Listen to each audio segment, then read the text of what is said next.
saudara-saudara sekalian, tema kita pada pagi hari ini tentang doa, ya, oke? Doa. Apa itu doa? Next slide. Beberapa orang mendefinisikan doa itu sebagai nafas hidup orang Kristen, katanya begitu, ya. Ada juga yang mendefinisikan doa itu dengan berbagai kata-kata. Tetapi bagi saya, doa itu adalah menyelaraskan pikiran kita dengan pikiran Allah, synchronizing our mind with the mind of God. Nah, bahasa Inggrisnya begitu mungkin ya. Jadi doa itu adalah menyelaraskan pikiran kita dengan pikiran Allah. Bagaimana kita menyatukan pikiran kita dengan pikiran Allah. Karena di dalam doa yang diajarkan oleh Tuhan Yesus, datanglah kerajaanmu, jadilah kehendakmu di bumi sama seperti di surga. Kadang-kadang di dalam doa itu kita menginginkan kehendak kita yang jadi. Tapi sebetulnya kalau kita melihat ajaran Tuhan Yesus tentang doa, maka yang harus terjadi itu bukan kehendak kita, tetapi kehendak Bapa. Bagaimana kita mengetahui kehendak Bapa? Bagaimana kita mengetahui pikiran-pikiran Allah? Pikiran-pikiran Allah itu semuanya ada di dalam Alkitab. Jadi kalau kita mau mengetahui pikiran Allah, bacalah Alkitab, saudara sekalian. Nah, balik lagi, next slide, silakan. Kalau kita mempelajari di dalam Perjanjian Baru, ada dua doa besar para murid-murid. Dua doa besar murid-murid itu, yang pertama ajar kami berdoa, lalu yang kedua tambahkan iman. Tidak pernah murid-murid meminta kepada Tuhan Yesus, Tuhan ajarkan kepada saya 8 kunci kesuksesan hidup, begitu.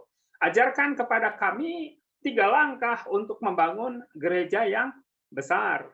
Ajarkan kepada kami 5 langkah untuk memulai usaha yang baru. Tidak pernah seperti itu, saudara sekalian. Tidak pernah juga ajarkan langkah-langkah untuk menyembuhkan orang sakit. Tidak begitu.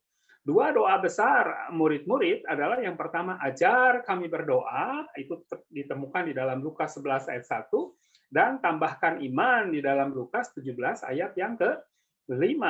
Silahkan, Vivi, tolong dibacakan, Vi. Lukas 11 ayat yang ke-1. Pada suatu kali, Yesus sedang berdoa di salah satu tempat. Ketika ia berhenti berdoa, berkatalah seorang dari murid-muridnya kepadanya, Tuhan, ajarlah kami berdoa, sama seperti yang diajarkan Yohanes kepada murid-muridnya. Lukas 17 ayat yang ke-5. Lalu kata rasul-rasul itu kepada Tuhan, tambahkanlah iman kami. Ya, jadi ini yang menjadi dua doa besar para murid. Yang pertama, ajar kami berdoa. Yang kedua, tambahkan iman. Seharusnya ini juga menjadi doa dari para murid Kristus pada zaman ini. Dua doa besar ini seharusnya kita sampaikan kepada Tuhan Yesus, kepada Bapa kita. Ajar kami berdoa, lalu tambahkan iman. Next slide, silakan. Mengapa kita berdoa? Jadi kalau kita lihat di dalam Alkitab, di dalam kitab Kejadian, maka Habel itu berdoa. Habel berdoa. Ya. Nuh juga berdoa. Abraham berdoa. Abraham itu ketika sampai di satu tempat, maka dia membangun mezbah. Dia berdoa. Dan kalau kita pelajari, Yakub juga berdoa. Musa juga berdoa, Elia berdoa. Elia berdoa supaya hujan tidak turun dan hujan tidak turun. Kemudian Elia berdoa supaya hujan turun dan hujan pun turun. Samuel juga berdoa. Bahkan kalau kita baca di dalam kitab Samuel, Samuel mengatakan seperti ini, dijauhkanlah daripada aku dengan berdosa di hadapan Tuhan ketika aku berhenti mendoakan kamu. Jadi bagi Samuel adalah satu dosa di hadapan Tuhan ketika dia berhenti mendoakan umat Israel. Jadi dosa para pemimpin adalah berhenti mendoakan para pengikutnya. Dosa gembala atau pendeta adalah tidak pernah mendoakan jemaatnya. Dosa para ayah itu tidak pernah mendoakan istri dan anak-anaknya. Dosa para istri tidak pernah mendoakan suami dan anak-anaknya. Jadi kalau kita tidak berdoa, menurut Samuel, kita berdosa katanya. Lalu kita lihat juga Daud berdoa. Bahkan di dalam Mazmur 27 dikatakan, satu hal yang kurindukan, diam di rumah Tuhan seumur hidupku, menyaksikan kemurahan Tuhan katanya, dan menikmati baitnya. Kalau kita lihat, Mazmur itu dipenuhi dengan doa-doa Daud. Yeremia berdoa. Nehemia sebelum memulai satu proyek yang diperintahkan Tuhan kepada dia, yaitu untuk membangun tembok Yerusalem, maka Nehemia mengambil waktu untuk berdoa dan berpuasa. Itu di dalam perjanjian lama. Lalu kalau kita lihat, Yesus juga berdoa. Pagi-pagi benar, ketika hari masih gelap, Yesus ke tempat yang sunyi dan berdoa.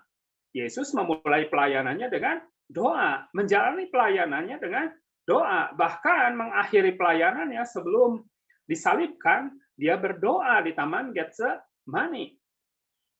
Dan apa yang Yesus lakukan sekarang? Kalau kita lihat di dalam surat Paulus, maka Yesus itu menjadi pendoa syafaat untuk kita.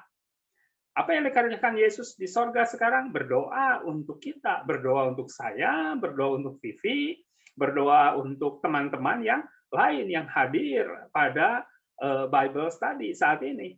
Yesus berdoa. Bahkan kalau kita baca di dalam kitab Ibrani, dalam hidupnya sebagai manusia, Yesus mempersembahkan apa? Doa dan permohonan dengan ratap tangis, katanya, kepada Dia yang sanggup menyelamatkan. Dan karena kesalehannya, maka Yesus didengar. Yesus memulai pelayanannya dengan doa, menjalani pelayanannya dengan doa, mengakhiri pelayanannya dengan doa, mengisi hidupnya dengan doa. Jadi, Yesus itu adalah seorang pendoa. Demikian juga Petrus. Petrus berdoa kalau kita baca di dalam Kisah Rasul. Paulus berdoa. Next slide, silakan.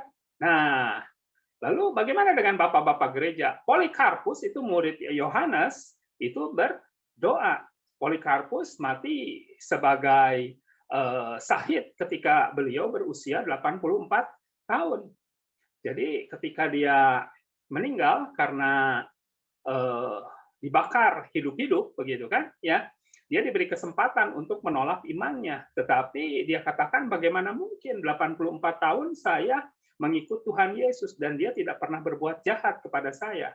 Akhirnya Polikarpus mati sebagai syahid. Dia dibakar, tetapi ketika beliau dibakar itu kejadian Sadrah, Mesah, dan Abednego itu terjadi. Tubuhnya tidak terbakar, sehingga komandan prajurit itu memerintahkan seorang prajurit untuk naik, kemudian menusuk Polikarpus dengan pedang. Sehingga Polikarpus itu bukan mati dibakar, tetapi mati ditikam oleh pedang. Dan keajaiban terjadi. Ketika Polikarpus meninggal di tiang pembakaran itu, maka ada bau harum yang bisa dirasakan oleh orang-orang yang hadir pada saat itu. Karena sebelum Polikarpus meninggal, dia berdoa seperti ini.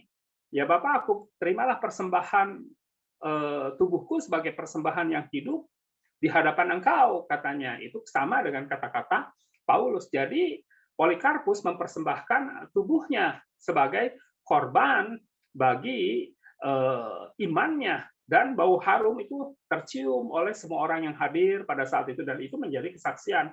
Itu bisa ditemukan di dalam buku Apostolic Father, Bapak-Bapak Gereja. Nah, kemudian Agustinus juga berdoa, dialah Bapak Gereja. Ya.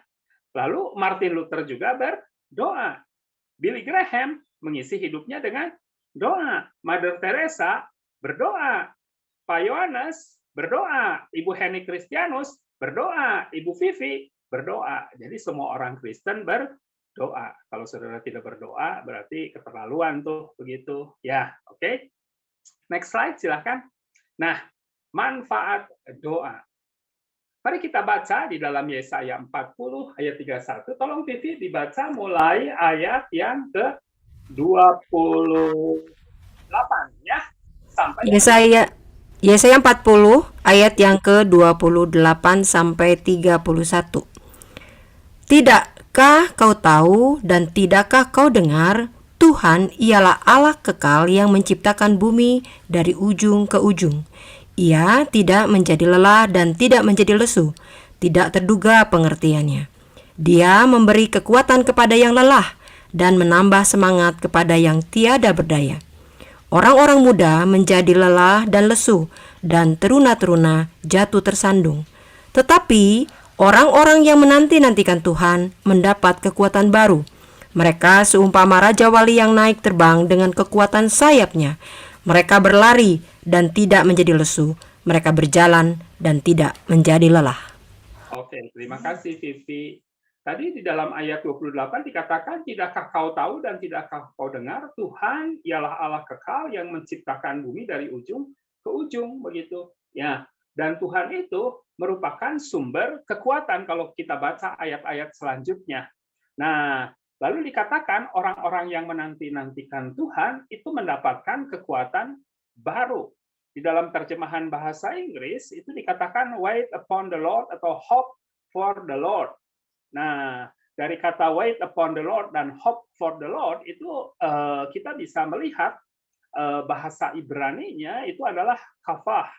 Jadi kafah itu seperti tali tambang yang dipintal. Jadi kalau kita membuat tali tambang itu kan tidak pernah dari satu batang benang saja, tetapi yang di twist,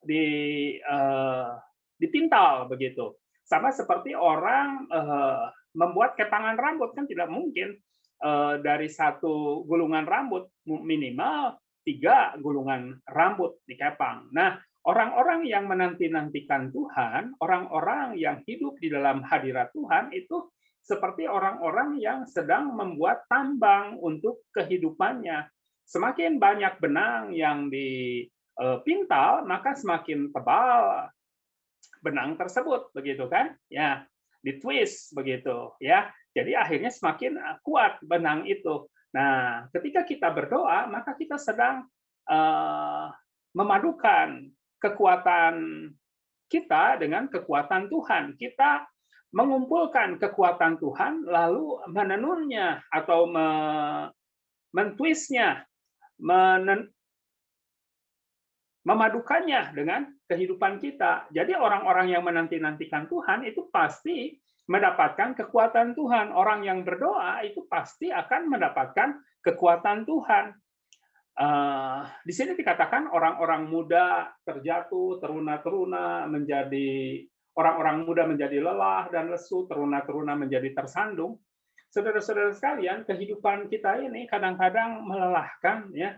Banyak sekali sekarang anak-anak muda yang menjadi lemah, lesu, letih, lesu, begitu kan? Ya. Dan teruna-teruna juga tersandung. Mereka frustasi menghadapi kehidupan ini. Mereka capek menghadapi kehidupan ini. Tetapi orang-orang yang menanti-nantikan Tuhan, dia mendapatkan kekuatan baru. Dia tidak pernah capek menghadapi kehidupan ini.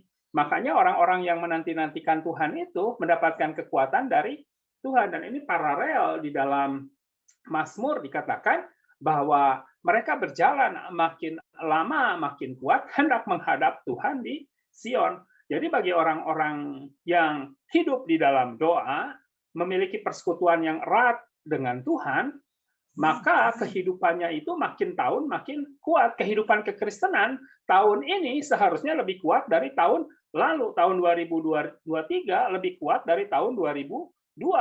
Kehidupan kita pada tahun 2024 seharusnya lebih kuat dari tahun 2023. Kehidupan kerohanian kita pada bulan Februari seharusnya lebih kuat dari kehidupan kerohanian kita pada bulan Januari. Karena orang-orang yang berjalan menuju Sion makin lama makin kuat, katanya begitu. Ya, orang-orang yang memiliki persekutuan pribadi dengan Tuhan pasti akan teguh menghadapi kehidupan. Dia tidak mudah frustasi, dia tidak menjadi lelah. Bahkan dia akan menjadi seperti burung Raja Wali yang terbang dengan kekuatan sayapnya. Cara Raja Wali terbang itu tidak seperti burung gereja misalnya, yang mengepak-ngepakkan sayapnya, atau hummingbird begitu, yang mengepakkan sayapnya dengan cepat.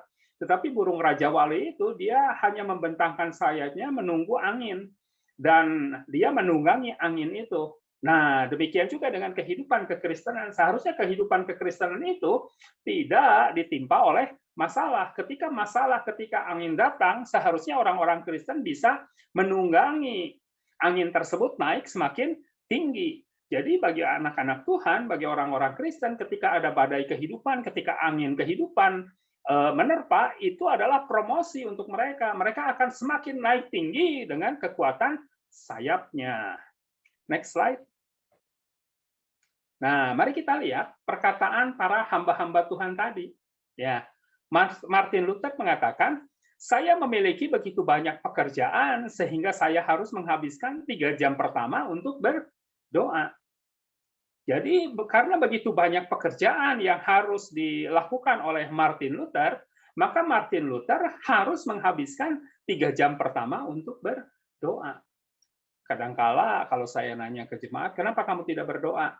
Ya nggak ada waktu, begitu karena sibuk. Justru karena kita sibuk, kita harus berdoa. Saya ingat perkataan seorang ibu yang memiliki anak-anaknya menjadi hamba Tuhan. Ibu ini seorang janda, tetapi dia berhasil membesarkan anak-anaknya menjadi hamba-hamba Tuhan yang dikenal. Lalu ketika dia ditanya, bagaimana ibu bisa mengurus anak-anak tersebut? Karena mereka tahu bahwa kunci keberhasilan anak-anak ibu tersebut karena ibunya sering berdoa. Bagaimana ibu bisa berdoa? Kan ibu harus mengerjakan pekerjaan di rumah, mengurus anak-anak, bahkan mencari uang. Jawabannya sederhana, saya bangun lebih pagi, katanya begitu. Ya, jadi bagi orang-orang yang sibuk, harus menyediakan waktu yang banyak untuk berdoa. Lalu beliau mengatakan menjadi orang Kristen tanpa doa sama halnya dengan hidup tanpa bernafas, katanya. Nah, disinilah muncul istilah yang terkenal, doa adalah nafas hidup orang Kristen. Jadi orang Kristen yang berdoa adalah orang Kristen yang bernafas, orang Kristen yang bernafas adalah orang Kristen yang hidup. Orang Kristen yang tidak bernafas adalah orang Kristen yang tidak berdoa adalah orang Kristen yang tidak bernafas. Orang Kristen yang tidak bernafas adalah orang Kristen yang mati. Itulah sebabnya Tuhan Yesus katakan, kamu kelihatannya hidup, tapi padahal kamu mati, katanya. Ya, jadi doa itu merupakan bagian yang tidak terpisahkan dari kehidupan kekristenan. Orang Kristen yang berdoa adalah orang Kristen yang hidup. Berdoalah dan biarkan Allah khawatir, kata Martin Luther. Itulah sebabnya di dalam Filipi 4 ayat 6 dan 7, janganlah hendaknya kamu khawatir tentang apapun juga, tetapi dalam segala hal nyatakanlah keinginanmu kepada Allah dalam doa dan permohonan dengan ucapan syukur. Ketika kita berdoa, maka kita menyerahkan kekhawatiran kita kepada Tuhan. Itu kata-kata dari Martin Luther. Kemudian next slide, silahkan. Nah, E.M. Bounds. E.M. Bounds ini adalah seorang nabi doa. Beliau banyak menulis buku-buku tentang doa. Saya berkesempatan menerjemahkan salah satu buku beliau, Prayer and Revival, di dalam bahasa Inggris, ya, dan dalam bahasa Indonesianya itu Doa dan Api. Nah, beliau mengatakan seperti ini, semua gerakan kuasa roh yang dahsyat bersumber di kamar doa. Jadi kalau kita lihat kegerakan-kegerakan yang terjadi, baik itu dalam ruang lingkup gereja, kota, bangsa, itu semua dimulai dengan doa. Jadi kalau saudara ingin gereja saudara memiliki kebangunan rohani atau gerakan kuasa roh yang dahsyat, maka tidak ada pilihan yang lain kecuali berdoa. Gereja-gereja yang bertumbuh secara luar biasa itu adalah gereja yang berdoa. Kalau saudara ingin ada gerakan kuasa roh yang dahsyat di dalam keluarga saudara, maka tidak ada pilihan kecuali masuk di dalam kamar doa dan bersyafaat untuk keluarga saudara. Ya. Lalu E.M. Bounds mengatakan hanya para pemimpin yang berdoalah yang memiliki pengikut yang berdoa. Jadi kalau pemimpin gereja berdoa, maka jemaatnya pasti berdoa. Kepala keluarga berdoa, pasti anggota keluarga berdoa. Hanya para pemimpin yang berdoalah yang memiliki pengikut yang berdoa. Kemudian, Beliau mengatakan seperti ini, menarik nih. Orang yang malas tidak berdoa, tidak pernah berdoa, dan tidak dapat berdoa. Karena doa membutuhkan energi. Paulus menyebutnya sebagai pergumulan, rasa sakit bersalin, sesungguhnya Paulus katakan seperti itu kan. Ya. Jadi doa itu sama seperti pergumulan ketika seorang ibu melahirkan anaknya. Saya punya anak 3 dan saya melihat istri saya melahirkan ketiga anak saya. Saya masuk ke ruang bersalin itu, saya lihat bagaimana istri saya bergumul ketika melahirkan anak-anak kami. Tidak santai itu, dia penuh dengan perjuangan. Ya, jadi doa seperti itu, mengalami rasa sakit bersalin. Hanya orang-orang yang rajinlah yang berdoa. Orang malas tidak akan berdoa, tidak pernah berdoa, dan tidak dapat berdoa. Next slide. Nah, ini dari anonim, ya. Kan kalau para wanita itu senang menjaga bentuk tubuhnya. Mereka olahraga, nge-gym, begitu kan, ya. Jogging supaya apa? Supaya penampilannya tetap bisa bagus, dan itu wajar bagi seorang wanita. Tetapi orang ini mengatakan seorang wanita yang kuat berolahraga setiap hari untuk menjaga tubuhnya. Tetapi wanita yang memiliki kekuatan adalah dia yang berlutut untuk menjaga jiwanya tetap kuat. Jadi yang dibutuhkan itu bukan physical fitness saja, kebugaran fisik, tetapi kebugaran roh, kebugaran jiwa itu dibutuhkan. Dan kebugaran jiwa itu hanya dapat diperoleh ketika kita berdoa, memiliki persekutuan pribadi dengan Tuhan. Ya. Jadi bagi para wanita yang ada di tempat ini, Anda boleh memperhatikan physical fitness atau kebugaran tubuh, tapi jangan lupa kebugaran rohani dan kebugaran jiwa juga harus dipertahankan atau dipelihara, karena inilah sumber dari inner beauty. Jadi wanita yang berdoa pasti akan memiliki aura yang bagus, begitu ya. Pasti akan kelihatan cantik lah, begitu ya. Amin para wanita. Oke, next slide. Nah, Mother Teresa. Mother Teresa adalah seorang hamba Tuhan begitu yang melayani di India. Beliau terpanggil untuk melayani di Calcutta atau Calcutta begitu bahasa Inggrisnya, di wilayah India. Nah, pada saat itu wilayah yang sangat miskin sekali. Kalau sekarang di kita ini kan kalau di selokan itu ketemu dengan mayat tikus, begitu, tikus yang mati, kadang-kadang kucing yang mati. Pada waktu Mother Teresa melayani di Calcutta, itu yang ketemu di kali itu atau di selokan itu bukan tikus atau bukan kucing, karena saking miskinnya kadang-kadang orang di situ. Ya, nah satu kali anak buah Mother Teresa atau orang-orangnya Mother Teresa itu jalan di kota Calcutta dan mereka melihat begitu ada satu mayat di selokan, tapi ketika didekati begitu ternyata masih bernafas tapi sudah ada belatungnya. Jadi diangkatlah lalu dibawalah ke tempat mereka melayani, lalu dibersihkan orang ini, dibersihkan, dilayani dengan baik begitu, tapi akhirnya beberapa hari kemudian meninggal orang ini. Tetapi sebelum meninggal, dia mengatakan seperti ini, seumur hidup saya diperlakukan seperti binatang, tetapi pada akhir hidup saya diperlakukan sebagai manusia. Jadi orang ini sebelum meninggal, dia mengalami perjumpaan dengan kasih Kristus. Nah, Mother Teresa itu mengabdikan hidupnya untuk Tuhan Yesus. Dia mengatakan doa adalah mengasihi Allah. Jadi bagi Mother Teresa, doa itu adalah waktu-waktu bagaimana dia mengekspresikan kasihnya kepada Allah, ya. Karena dia juga mengatakan bahwa doa itu bukan hanya sekedar meminta, tetapi doa adalah menaruhkan hidup kita di tangan Allah dan kehendaknya, serta mendengarkan suaranya di kedalaman hati kita. Jadi bagi Mother Teresa, doa itu adalah waktu-waktu dia menunjukkan kasihnya kepada Allah, waktu-waktu dia menaruhkan hidupnya di tangan Allah dan waktu-waktu dia mendengarkan suara Allah. Ya, ini momen-momen yang indah buat Mother Teresa. Silakan, next slide.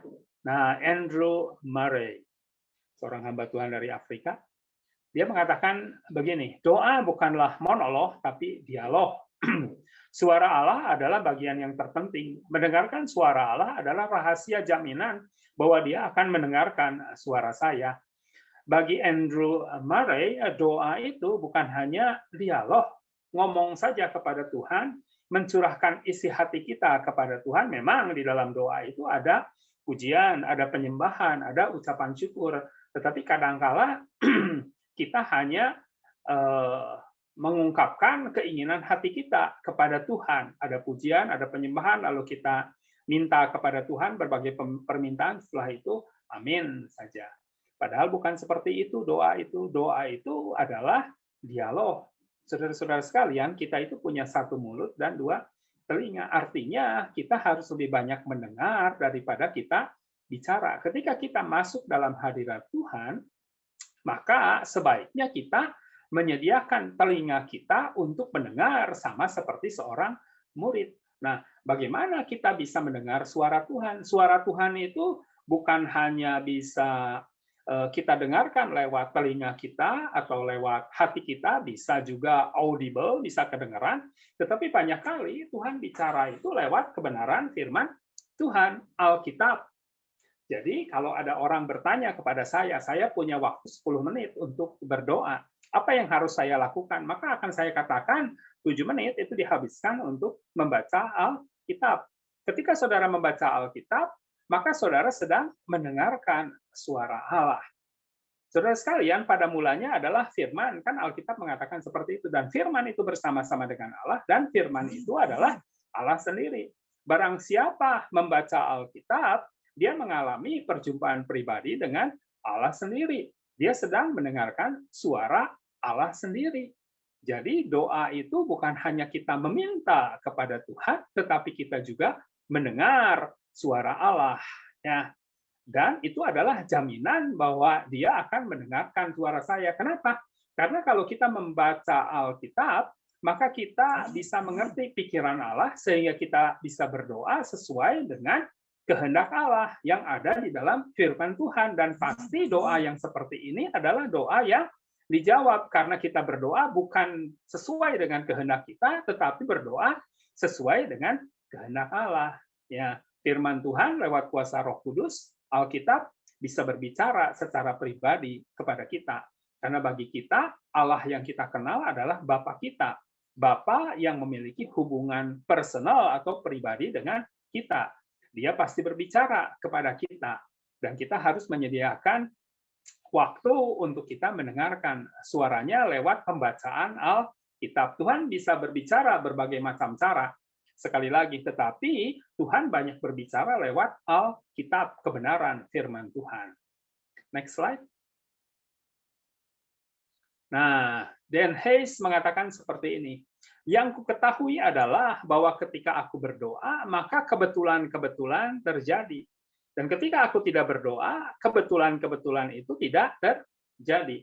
Kalau kita baca kitab Rut, maka Rut itu katanya kebetulan, nah ada kata kebetulan di situ, bekerja di ladangnya Boas. Lalu pertanyaannya, apakah kata kebetulan itu ditulis tanpa sengaja? Jelas dengan sengaja. Kenapa? Karena memang Tuhan bekerja lewat kebetulan. Saya beberapa tahun yang lalu itu punya kebutuhan tentang keuangan, tetapi sumber-sumber keuangan sedang macet, lalu saya berdoa. Kebetulan saya jalan-jalan di komplek perumahan saya. Kebetulan saya bertemu dengan tetangga saya, anaknya. Lalu saya tanyakan, bagaimana kabarnya Papa? Oh, Papa itu lagi berjemur katanya di belakang karena kesehatannya. Lalu saya bertemu dengan beliau.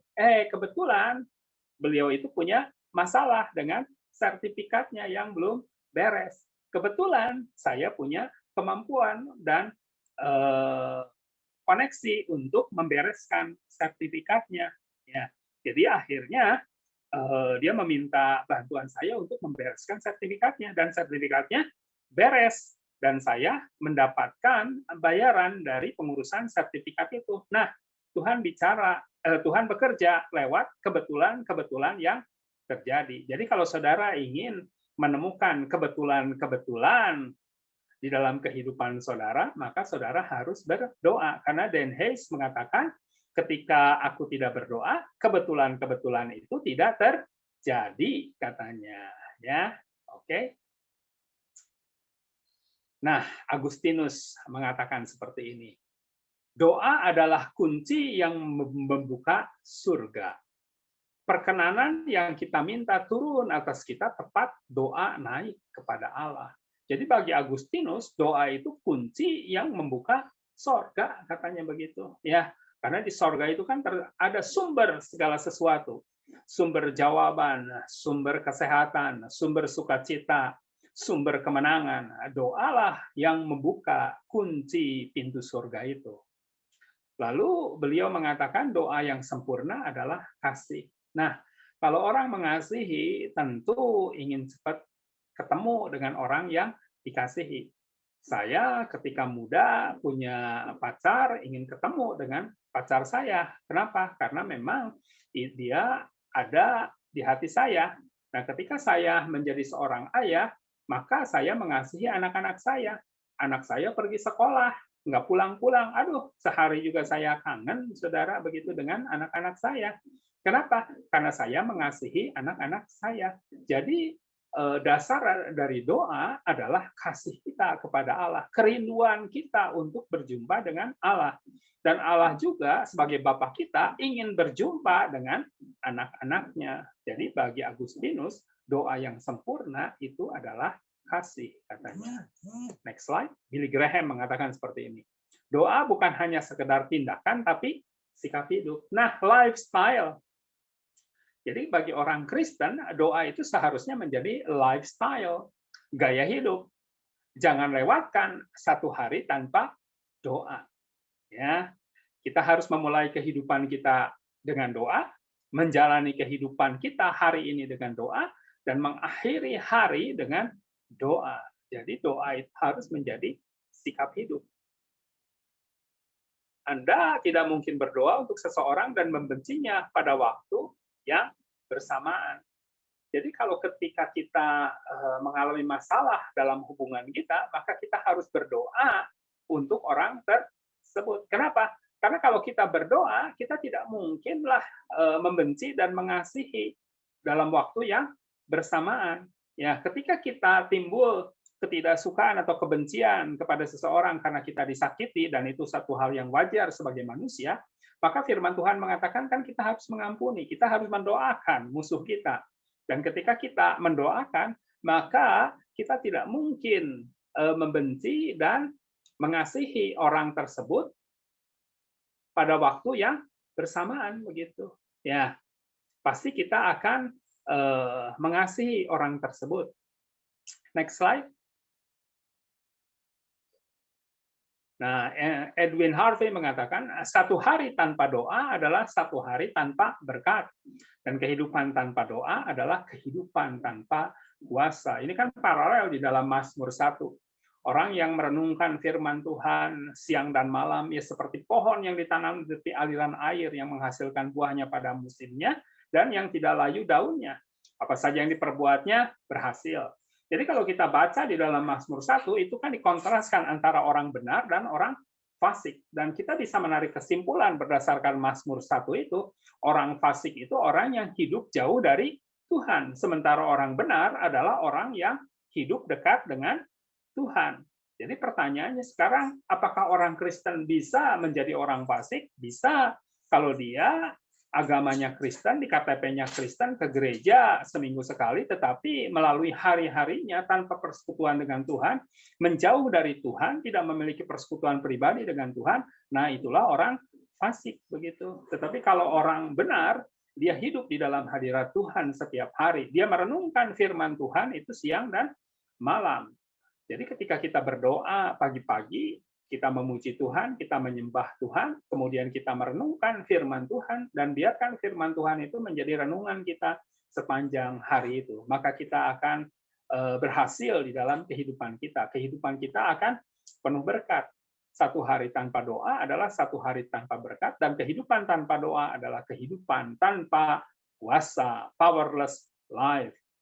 Karena apa? Karena Allah sumber kuasa, Allah sumber kekuatan. Ketika kita berdoa, maka kekuatan Allah merasuk di dalam diri kita, sehingga kita mampu dan cakap menghadapi segala tantangan dalam kehidupan kita. Ya, itu saja yang ingin saya sharingkan pada pagi hari ini tentang doa dan penyertaan Tuhan. Ini dua sisi mata uang yang tidak bisa dipisahkan. Orang yang berdoa pasti orang yang disertai Tuhan. Orang yang disertai Tuhan pasti orang yang berdoa, begitu ya. Oke, silahkan ada yang mau bertanya. Saya serahkan kepada Pak Ian. Kita masuk ke sesi Q&A. Bagi yang ingin bertanya, silahkan masuk ke link Slido ya yang ada di chat. Saya post sekali lagi. Kalau ada yang mau bertanya, silakan. Ini ada beberapa pertanyaan Pak yang sudah masuk. Yang pertama itu apakah perbedaan antara doa syafaat dan doa biasa? Oke, jadi kalau doa syafaat itu kan dalam bahasa Inggris itu intercession ya, intercessor itu pendoa syafaat begitu. Nah, orang yang berdoa syafaat kalau kita baca di dalam kitab Yeremia adalah orang yang berdiri di antara celah begitu. Orang yang mempertahankan tembok. Jadi doa syafaat adalah doa bukan untuk kepentingan diri sendiri, tetapi doa untuk kepentingan orang lain. Ketika kita berdoa untuk jemaat di gereja kita, maka kita sedang bersyafaat. Ketika kita berdoa untuk bangsa dan negara kita, maka kita sedang bersyafaat. Ketika kita berdoa untuk jiwa-jiwa yang belum diselamatkan, maka kita berdoa syafaat. Jadi, doa syafaat itu adalah doa untuk kepentingan orang lain. Ya. Sementara kalau doa yang biasa, tadi definisi doa dari saya itu menyelaraskan pikiran kita dengan pikiran Allah. Itu bisa jadi doa pribadi atau juga kita doa syafaat dengan mengutip firman Tuhan. Karena ketika kita baca firman Tuhan, misalnya Tuhan Yesus katakan, tuaian memang banyak tapi pengerja sedikit, karena itu mintalah kepada Tuhan yang empunya tuaian supaya mengirimkan para pengerja. Maka ketika kita berdoa, katakanlah untuk wilayah Nusa Tenggara Timur, kita melihat tuaian di sana, lalu kita berdoa, tolong Tuhan, kirim para pengerja untuk tuaian di Nusa Tenggara Timur. Saya juga berdoa, tolong Tuhan, kirimkan para pengerja, bangkitkan para pengerja untuk tuaian anak-anak muda di Indonesia. Begitu, Pak Ian.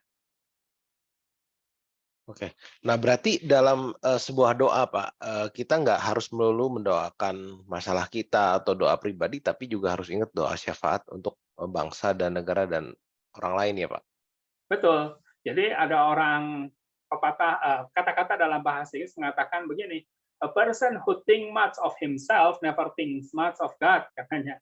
Jadi orang yang berpikir banyak-banyak tentang dirinya sendiri tidak pernah berpikir tentang Allah. Jadi kan sekali lagi, ketika kita berdoa, kita membaca firman Tuhan, maka kita menyelaraskan pikiran kita dengan pikiran Tuhan. Dan kita bisa merasakan hati Tuhan di dalam doa kita, seperti tadi dikatakan oleh hamba-hamba Tuhan yang kita kutip, itu mengasihi Allah. Dan kalau kita mengasihi Bapa kita, maka Bapa itu kan pasti akan menyatakan isi hatinya kepada kita, bebannya kepada kita. Kita memiliki beban, tetapi ketahuilah Bapa di sorga memiliki beban. Beban kita, beban kehidupan, beban Bapa di sorga. Jadi kalau boleh kita lihat hati Tuhan Yesus kalau boleh dibuka, maka di dalam hati Tuhan Yesus itu cuma ada dua hal.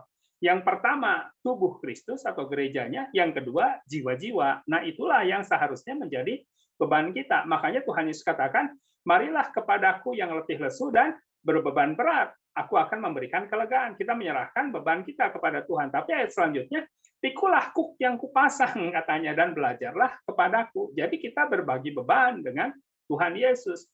Kita menyerahkan beban kita kepada Tuhan Yesus, kehidupan kita, setiap masalah kita. Tetapi jangan lupa, kita juga siap terima beban Tuhan Yesus yang diserahkan kepada kita. Bebannya yaitu jiwa-jiwa dan gereja. Begitu, Pak Ian. Nah, menurut pengalaman Pak Yosef sendiri, Pak, mendoakan orang, baik doa terhadap masalah diri sendiri ya, ada nggak tipe-tipe doa yang lebih dijawab Tuhan atau yang misalnya sama Tuhan nggak dijawab? Atau mungkin yang Tuhan jawab, tapi di kemudian hari misalnya kayak kita doakan seseorang untuk sembuh nih, tapi orangnya nggak sembuh dan akhirnya nggak ada. Nah, tapi kan kalau Tuhan bilang berjanji bahwa nanti suatu hari di surga sana tidak akan ada lagi air mata. Berarti apakah kita dalam konteks ini menempatkan janji Tuhan itu di luar hidup ini ya Pak ya? Kadang kan kita juga kecewa ketika ditinggalkan sama seseorang yang kita kasih, oh udah kita doain kok Tuhan nggak jawab ya. Tapi kita ingat janji Tuhan bahwa suatu hari kita akan bertemu lagi. Nah, apakah jawabannya itu harus selalu seperti itu, Pak? Iya, jadi kan begini, Tuhan pasti bicara kepada kita, ya, Hmm. oke. Tetapi untuk melatih pendengaran kita, kita harus baca firman Tuhan baik-baik, begitu kan, ya. Nah, saya percaya bahwa Tuhan, Roh Kudus itu bicara secara pribadi kepada kita untuk hal-hal tertentu dalam kehidupan kita, begitu, ya. Satu kali saya ke Sukabumi, begitu, ya. Tiba-tiba saya mengalami kecelakaan begitu. Ketika mobil itu terguling di dalam hati saya berkata seperti ini, aduh udahan nih saya begitu. Tapi tiba-tiba ada orang ngomong di kuping saya, belum, rencana Tuhan belum selesai dalam hidup kamu katanya. Hmm. Nah, sekarang pertanyaan siapa yang ngomong itu kan begitu? Ya, Hmm. mungkin malaikat, mungkin Roh Kudus begitu kan? Ya. Jadi Tuhan pasti bicaralah kepada kita begitu ya, saya yakin. Nah, ketika adik saya meninggal, saya nggak bisa terima, masih 33 tahun begitu. Ya, anaknya masih kecil-kecil begitu, meninggal dalam pelayanan juga begitu, misi begitu. Ya, saya protes begitu kan ya, kenapa yang lain selamat, cuman adik saya yang tidak selamat. Dan ketika saya itu jawabannya tidak langsung datang begitu, tetapi dalam berlalunya waktu saya belajar tentang kedaulatan Tuhan di sana, begitu, ya, bahwa Tuhanlah yang berdaulat atas kehidupan kita. Justru saya diajarkan ketika saya baca firman Tuhan, nah Tuhan kasih jawaban di dalam Alkitab begitu kan, ya. Daud mengatakan jangan ambil aku pertengahan umurku, katanya begitu. Seharusnya itu menjadi doa anak-anak Tuhan begitu. Ya. Oke. Jadi kan kita tidak tahu usia kita, tetapi kita boleh berdoa kepada Tuhan, jangan ambil aku pertengahan umurku ya Tuhan begitu. Itulah yang jadi doa saya juga untuk anak-anak saya begitu. Jangan ambil mereka pertengahan umur mereka, biar mereka menikmati kebaikan Tuhan begitu. Karena memang firman Tuhan itu kan bicara general, tetapi kan kadang-kadang itu menjadi rema atau tidak dalam kehidupan kita. Kita baca selewat atau itu bicara secara pribadi kepada kita kan gitu. Oh ya, Betul, gitu. betul. Ya. Dan Tuhan pasti Alkitab ini berisi semua jawaban untuk kehidupan kita. Saya jamin begitu, ya. Pengalaman hidup saya bicara seperti itu.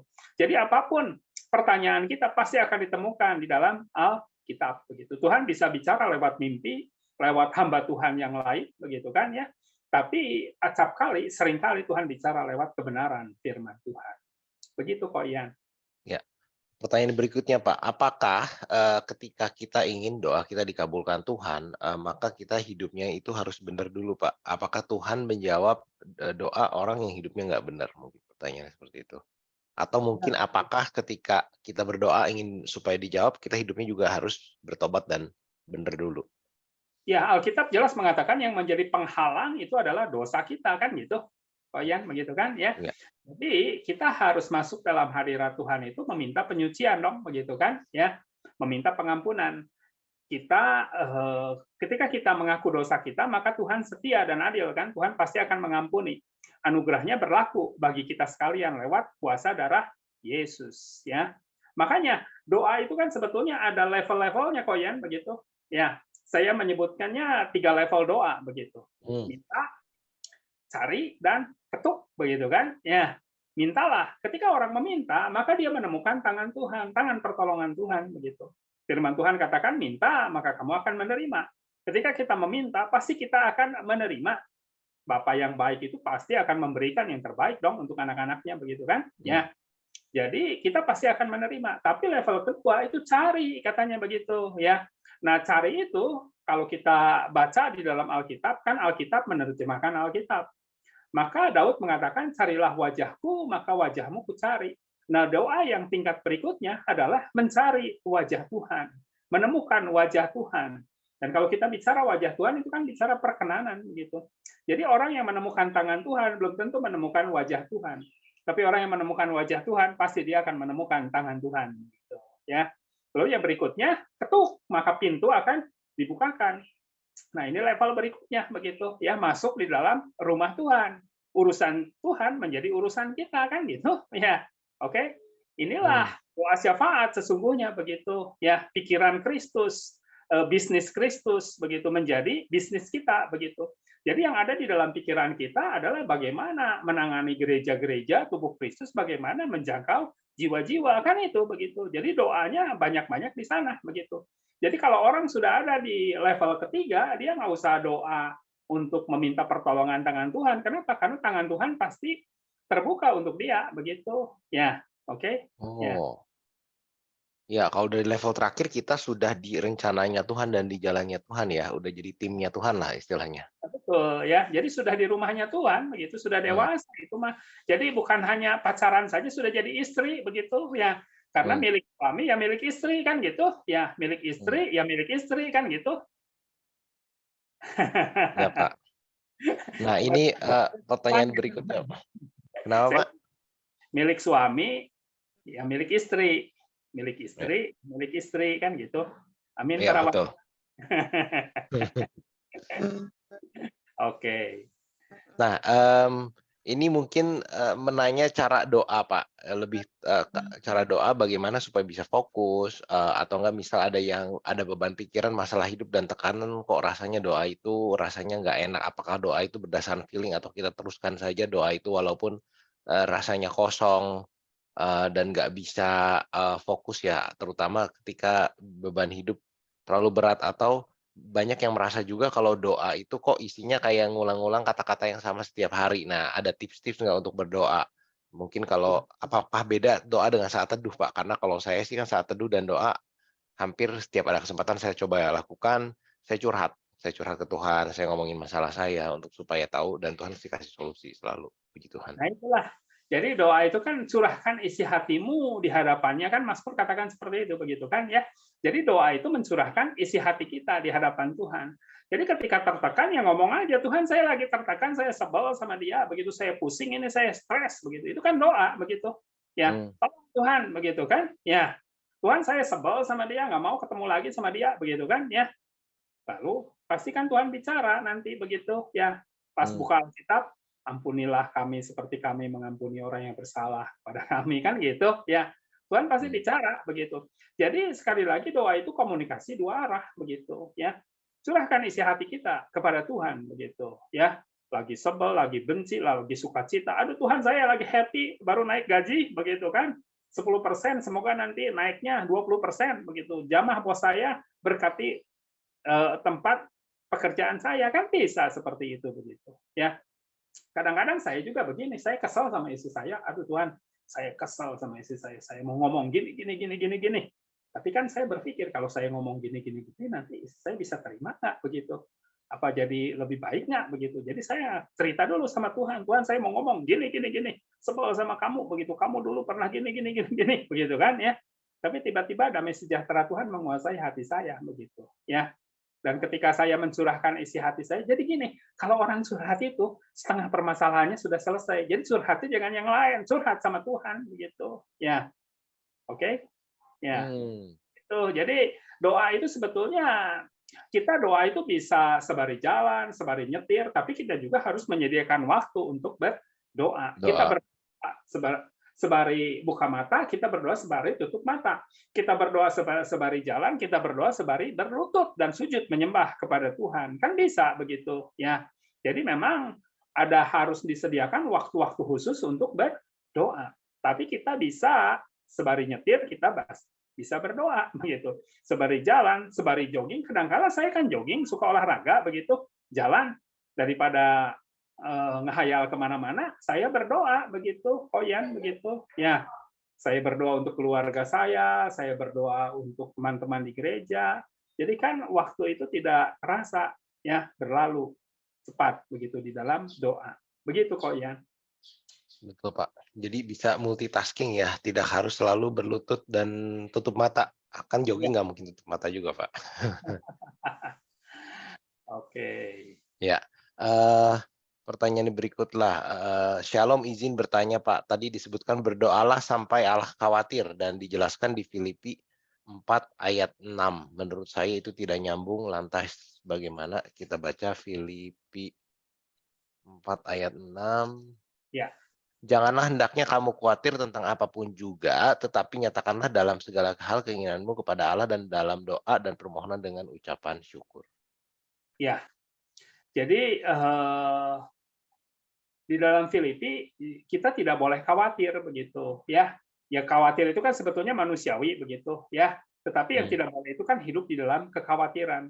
Tapi serahkanlah segala keinginanmu kepada Allah dalam doa dan permohonan dengan ucapan syukur. Jadi ketika misalnya seseorang khawatir bagaimana dia bisa punya uang untuk kontrakan rumahnya yang akan habis bulan depan begitu kan, dia berdoa begitu, Tuhan saya takut, saya khawatir, gimana nih untuk bayar kontrak, ya. Saya berdoa, saya minta, saya mohon kepadamu supaya menolong saya dan saya bersyukur Tuhan. Dan kalau kita baca di dalam Mazmur 100, kita bersyukur itu untuk kasih Tuhan, untuk kesetiaan Tuhan dan kebaikan Tuhan kan. Ya, bersyukur Tuhan untuk kasih-Mu kepada saya. Yesus saja mati untuk saya. Ya, bagaimana mungkin saya akan dibiarkan sendiri? Untuk kebaikan Tuhan, terima kasih kalau seumur hidup saya mengalami kebaikan Tuhan, pemeliharaan Tuhan. Tahun lalu juga Tuhan baik, menyediakan uang kontrakan untuk saya, begitu kan ya. Dan Engkau berjanji di dalam firman-Mu bahwa aku tidak akan pernah membiarkan Engkau, aku tidak akan pernah meninggalkan Engkau. Engkau Allah yang setia di dalam janji-Mu, aku percaya bahwa aku dalam pemeliharaan Engkau. Terima kasih Tuhan, aku percaya bahwa bulan depan Tuhan sediakan uang kontrakan untuk saya. Nah, seperti itulah begitu. Jadi, maksud dari Agustinus itu mungkin ya kita bisa setuju, bisa tidak setuju, tapi maksudnya esensinya adalah kita menyerahkan kekhawatiran kita kepada Tuhan. Memang Tuhan itu tidak khawatir, tidak mungkin khawatir begitu kan ya. Maksudnya ini kan pakai bahasa manusia, kalau kita punya kekhawatiran, serahkan kepada Tuhan. Jadi kekhawatiran itu bukan milik kita, tapi miliknya Tuhan. Begitu mungkin Poyan ya. Oh, ini mungkin kata-kata metafor ya, berdoalah sampai Allah khawatir, seperti kayak, budek sampai kuping saya pecah gitu kan, kupingnya nggak benar pecah kan? Betul, betul, betul. Oke, oke. Jadi Siap, itu siap, Pak. sebetulnya gitu ya. Oke. Nah, kalau kita berdoa, Pak, apakah boleh, mengulang-ulang untuk meminta hal yang sama kalau belum dijawab? Apa sepatutnya sebuah hal itu hanya diminta sekali aja? Ya, jadi kan gini, saya itu ketika kecil begitu kan ya, minta uang ke nenek saya begitu. Ya, oke, saya minta nggak dikasih. Ya, lalu saya minta lagi ke dia begitu. Ya, saya tarik-tarik bajunya begitu kan ya, nggak dikasih. Saya minta lagi begitu kan ya, sampai akhirnya kan dia merasa terganggu dan akhirnya dikasih juga begitu ya. Jadi ada kalanya kita bisa minta berulang-ulang seperti anak kecil yang merengek kepada papahnya, kan boleh-boleh saja, sah-sah saja. Jadi kita bersikap seperti anak kecil. Tapi kan kalau sudah dewasa itu kan tidak elok juga, tidak bagus juga merengek-rengek. Tapi ada juga orang-orang yang sudah dewasa merengek-rengek ke papahnya begitu, Pak, bagi dong saham perusahaannya, Pak, bagi dong saham perusahaannya begitu. Boleh-boleh juga sih, Pak Ian, begitu ya. Jadi doa itu bisa diulang-ulang, tapi yang pasti doa yang dijawab itu adalah doa yang selaras dengan firman Tuhan. Saya ketemu dengan Pak Ian begitu, tiba-tiba saya berkata, Pak Ian, mana duren yang dijanjikan begitu kan, kemarin janji ngasih duren sama saya. Lalu Pak Ian akan jawab saya, kapan saya janji, Pak Yosef? Gitu, ya, oke. Tapi kalau misalnya saya ketemu dengan Pak Ian nanti, lalu Pak Ian bilang, Pak Yosef nanti sekali-kali kalau kita ketemu kita cari duren yuk, boleh Pak Ian begitu kan ya. Jadi ketika saya ketemu saya akan berkata, Pak Ian kapan kita cari duren, kan gitu, karena Pak Ian sudah janji kepada saya kan gitu. Nah demikian juga dalam doa. Yang pertama adalah kita memiliki keinginan, lalu apa perkataan Tuhan untuk hal tersebut kita baca dalam firman Tuhan begitu kan ya.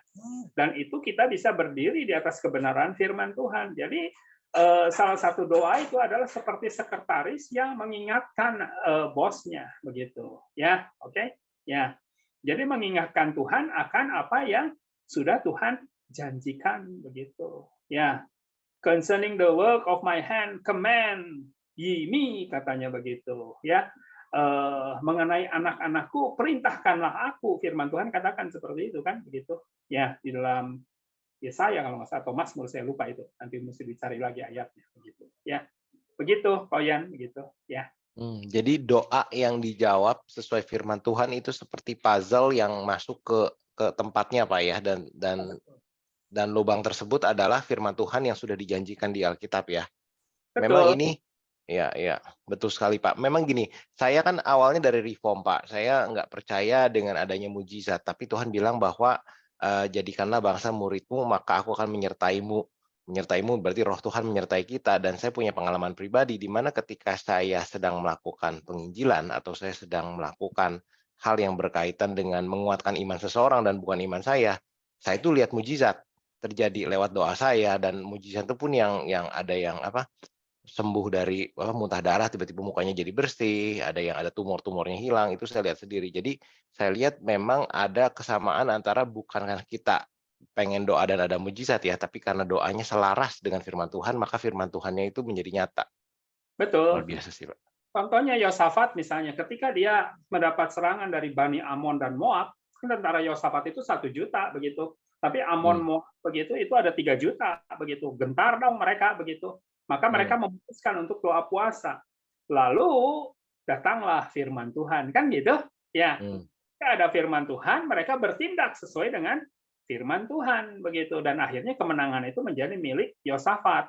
Demikian juga dengan Elia. Apa Elia memang berdoa supaya hujan tidak turun? Dia kan dapat firman Tuhan dulu begitu, bahwa tidak akan turun hujan selama 3 tahun katanya begitu. Ya, dan dia tahu 3 tahun sudah berlalu dan dia berdoa supaya hujan turun, dan akhirnya hujan turun. Kenapa? Karena itu sesuai dengan firman Tuhan begitu. Coba kalau firman Tuhan bilang 5 tahun, tahun ketiga berdoa nggak bakalan turun tuh hujan begitu, Pak Ian begitu. Ya. Jadi Elia saja manusia biasa, dia berdoa begitu kan ya. Tapi jangan lupa kalau kita selidiki dia berdoanya itu sesuai dengan janji firman Tuhan. Jadi doa yang dijawab adalah doa yang sesuai dengan firman Tuhan, bukan kehendak kita, tapi kehendak Tuhan begitu ya. Nah, mungkin menjawab itu Pak, ada pertanyaan lanjutan nih, cukup bagus pertanyaannya ya. Jadi ketika kita sedang menantikan jawaban doa, dan konfirmasi dari jawaban doa, kan itu bisa datang dari mana aja, Pak. Nah, bagaimana cara membedakan bahwa itu jawaban dari Tuhan atau ini cuman sebuah kebetulan karena memang orang ini betul-betul berusaha terus ke arah sana? Ya, jadi sekali lagi jawaban doa itu kan ada 3, ya, tidak, atau tunggu begitu kan? Ya. Dan kalau kita harus menunggu begitu, biasanya Tuhan kan menguatkan, menanti-nantikan Tuhan begitu kan ya. Berarti kan seperti tadi kita sedang memintal tuh begitu, benang begitu. Tuhan memberikan kekuatan, dan Tuhan pasti bicara dan bicara dan bicara begitu. Bicara yang pertama lewat firman Tuhan begitu, Alkitab, lalu yang kedua bisa lewat khotbah atau bisa lewat hamba Tuhan. Dan perkataan seorang hamba Tuhan itu begitu, itu merupakan satu referensi dan pasti akan diteguhkan. Kalau tidak diteguhkan, ya mungkin Tuhan tidak bicara begitu, Pak Yan begitu. Pasti akan ada peneguhan, karena salah satu kalau kita baca di dalam Alkitab, nabi itu begitu ya akan diteguhkan oleh perkataan yang lainnya begitu ya, oleh kesaksian 2 atau 3 orang kan begitu ya. Jadi tidak mungkin hanya si pendeta A saja bicara begitu ya, lalu kita tidak pernah mendengar lagi dari Alkitab atau dari hamba Tuhan yang lain. Jangan-jangan itu mungkin baru awal begitu. Kita minta peneguhan Tuhan begitu. Jadi peneguhan itu harus kita cari begitu ya. Lewat Alkitab begitu, Pak Yan. Jadi nabi dan saksi itu ayat tadi itu merupakan referensi dari apa yang kita mungkin orang Kristen pada umumnya bilang, oh Tuhan kasih saya konfirmasi, tapi harus dikonfirmasi lagi dengan hamba Tuhan lain, seperti itu Pak ya. Ya, jadi confirm and reconfirm begitu. Ya. Oke, berarti kalau kita sedang berdoa dan kita mungkin mendengar suara Tuhan, kadang kita juga mesti reconfirm lagi dengan hamba Tuhan, Pak ya. Nanya, betul. Pak, saya doain ini, saya dengar ini, atau saya punya rema ini, apakah ini betul? Betul. Ya, misalnya ada seseorang datang kepada saya, dia mengatakan bahwa saya dipanggil untuk berbisnis. Saya sebagai teman dia, melihat dia begitu, saya tahu bahwa panggilannya bukan pebisnis, dia panggilannya full time begitu ya. Maka saya katakan kamu dipanggil jadi pendeta begitu.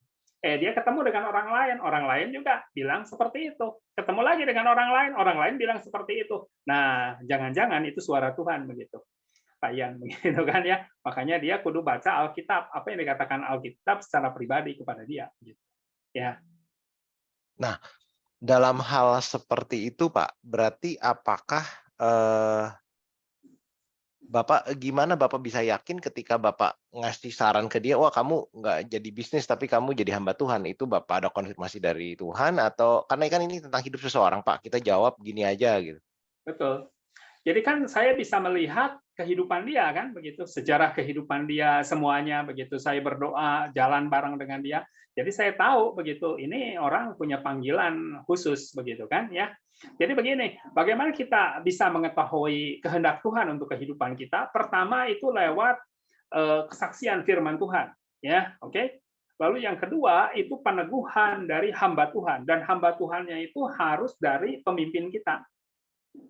Jadi kalau misalnya kita merasa dipanggil untuk menjadi gembala, katakanlah di Pulau Bangka, begitu kan ya, kita yakin firman Tuhan bicara seperti itu, lalu kita datang kepada pemimpin kita, lalu pemimpin kita katakan jangan, nanti tunggu dulu begitu. Nah itu mungkin suara Tuhan seperti itu begitu ya. Jadi kehendak Tuhan itu pertama konfirmasi dari Alkitab, lalu konfirmasi dari orang yang ada di atas kita, otoritas kita, entah itu pemimpin kita atau orang tua kita. Lalu yang ketiga itu pasangan begitu, ya, oke. Tidak mungkin seseorang dipanggil jadi pendeta, ya, seorang pria, seorang suami, lalu istrinya tidak setuju, ya sudah, itu mah bukan dari Tuhan begitu, ya. Jadi tidak mungkin kan seorang suami dipanggil jadi pendeta, istrinya tidak setuju begitu, istrinya harus setuju. Bagaimana caranya? Ya Tuhan ubah hatinya dong begitu supaya setuju begitu. Saya juga kan berbicara dengan salah seorang pendeta di Pulau Batam waktu itu begitu. Dia merasa yakin dipanggil jadi pendeta, tapi istrinya tidak setuju begitu. Akhirnya Tuhan sendiri yang mengubah pikiran dan hati istrinya, dan akhirnya istrinya setuju, dan sekarang beliau menjadi gembala salah satu gereja yang cukup besar di Pulau Batam begitu. Wow, luar biasa Pak. Nah, bagaimana dengan orang Pak ya, ini ada pertanyaan, temannya udah rajin berdoa, ibadah, tapi banyak pinjam uang kanan kiri dan selalu mengeluh uangnya nggak cukup untuk hidup 1 bulan Pak. Ini apa yang harus dia lakukan? Pak, dia udah rajin ibadah, rajin berdoa, dan mungkin pelayanan juga. Nah, jadi kalau seperti itu makanya saya sarankan begitu Pak Ian, nanti Bible study salah satu temanya tentang keuangan begitu. Ya. Kenapa? Karena ini kan bicara soal roh kemiskinan.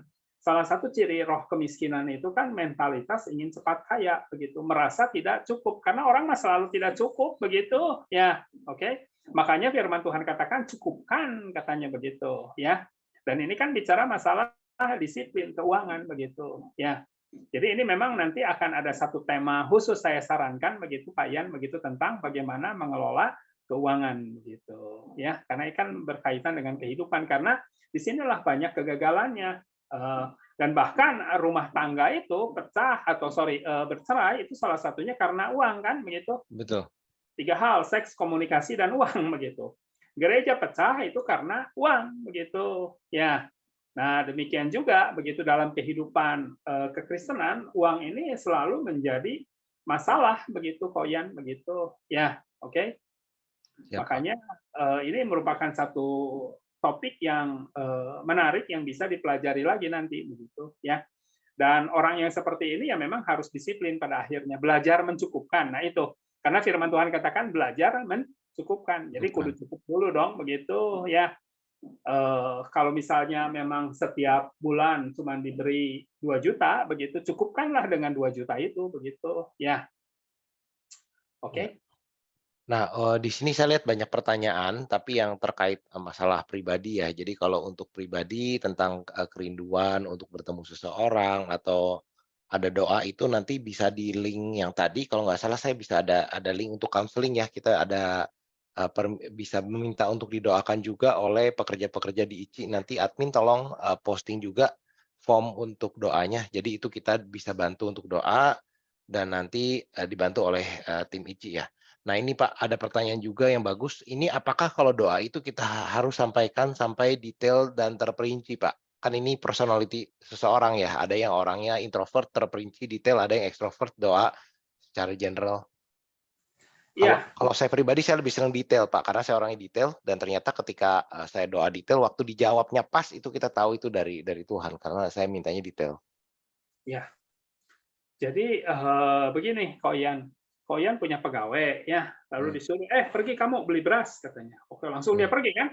mmm, Lalu ditanya ketika sampai di tukang berasnya nanya, beras merah atau beras putih katanya atau beras ketan. Waduh, nggak mmm, tahu.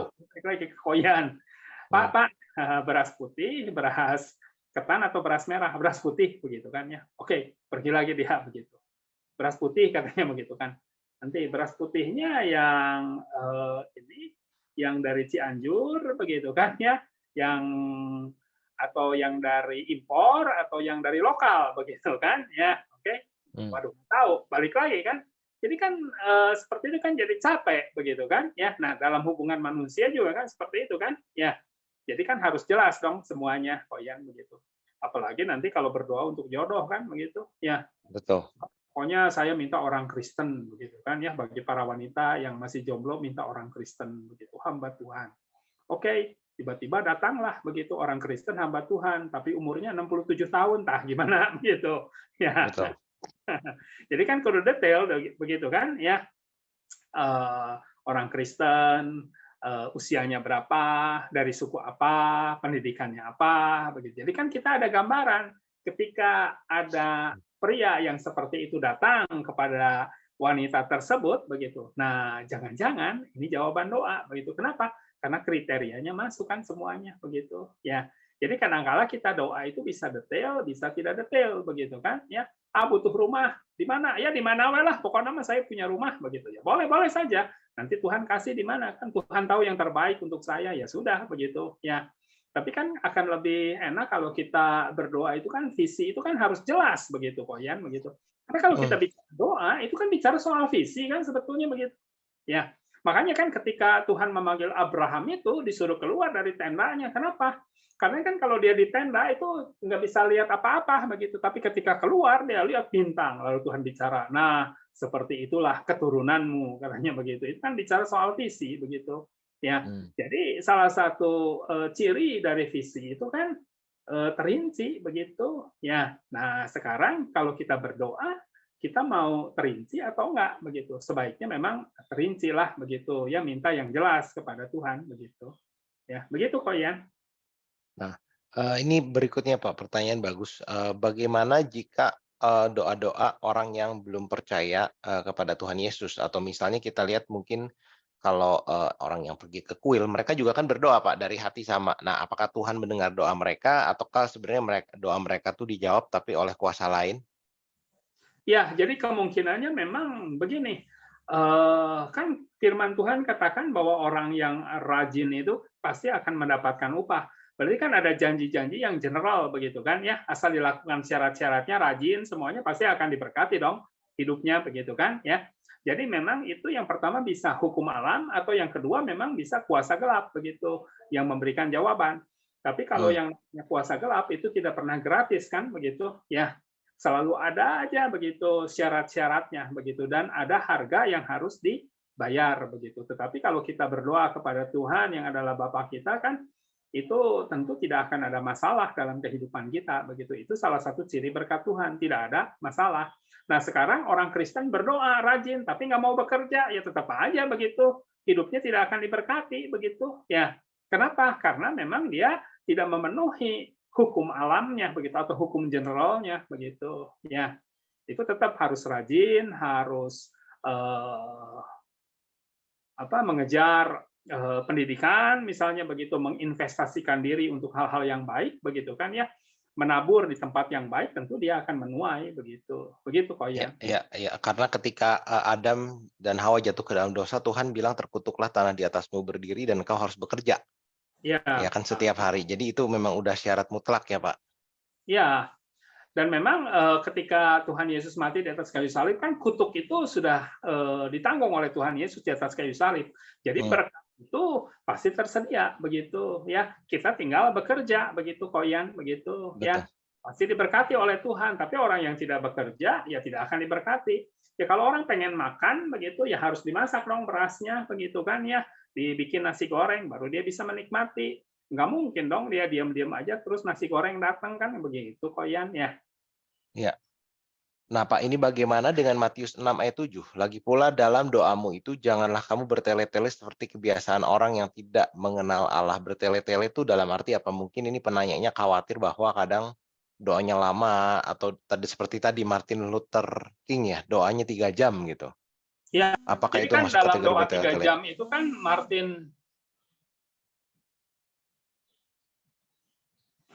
Nah, sorry, Pak. Sorry nih.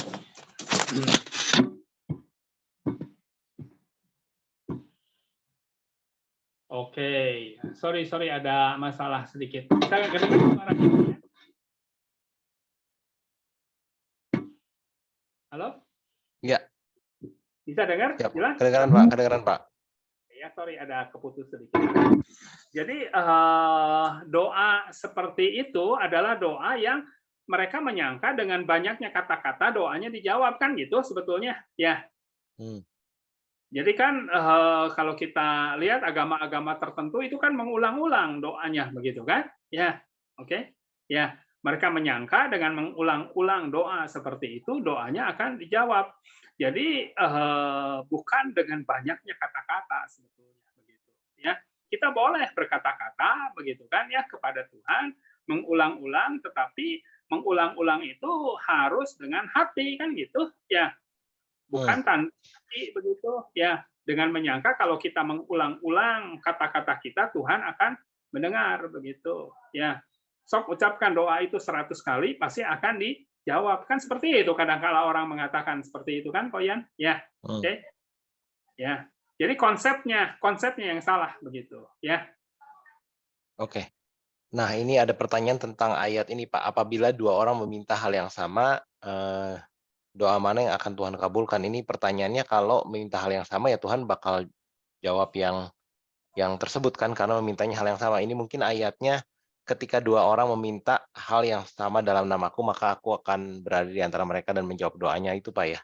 Nah, ini saya sempat berdiskusi Pak dengan satu hamba Tuhan dan waktu itu saya nemuin jawabannya, Pak. Jadi artinya kenapa sih doa itu kalau berdua lebih dijawab? Karena saya yakin kalau kita doa berdua dengan sehati, hal yang sama itu doa yang diminta pasti baik. Kita nggak mungkin kalau saya sama Pak Yosef, Pak doain ini yuk, kan Bapak pasti nggak setuju kalau doanya nggak baik. Ya. Jadi kan Tuhan hadir di tengah persekutuan orang benar kan, Mazmur mengatakan Betul. seperti itu. Jadi ketika 2 atau 3 orang Kristen berkumpul begitu kan ya, Tuhan hadir lalu di tengah-tengah kita begitu kan ya.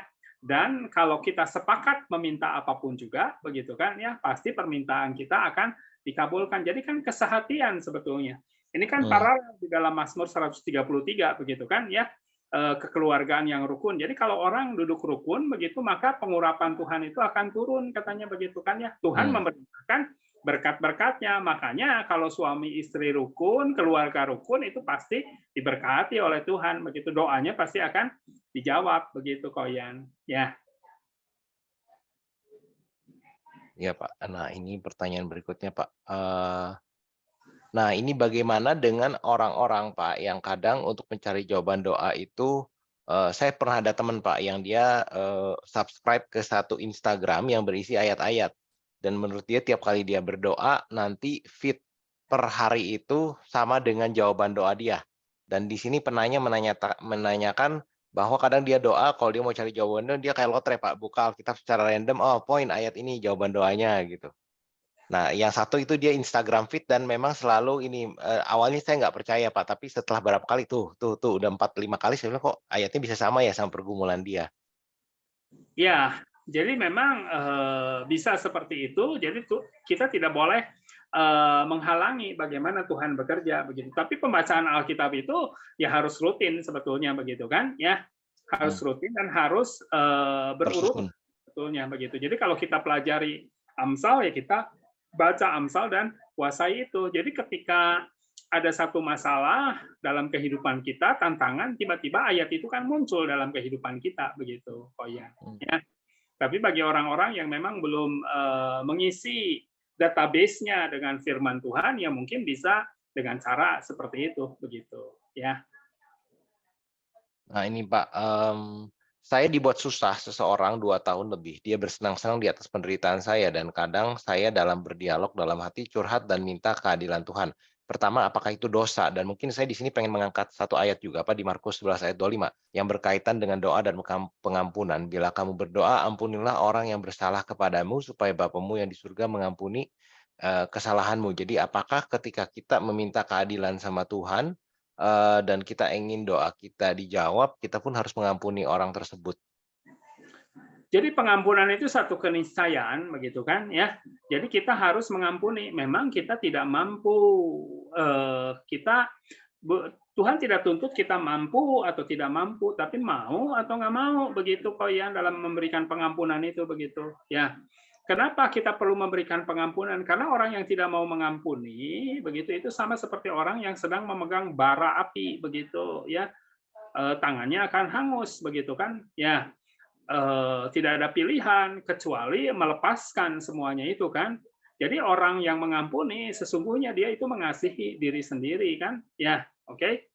Nah, kalau kita minta keadilan, nah keadilan Tuhan memang adil pasti, begitu kan ya.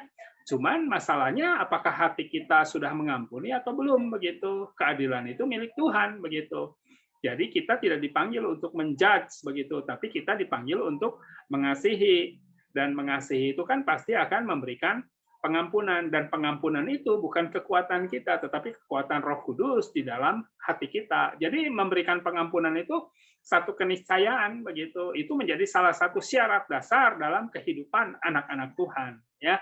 Dan memang untuk memberikan pengampunan itu dibutuhkan waktu, begitu.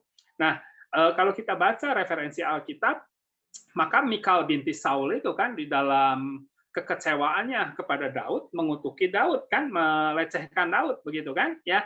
Wahai Raja Israel yang sekarang menelanjangi diri di hadapan hamba-hambanya perempuan, katanya ketika Daud menari kan ya.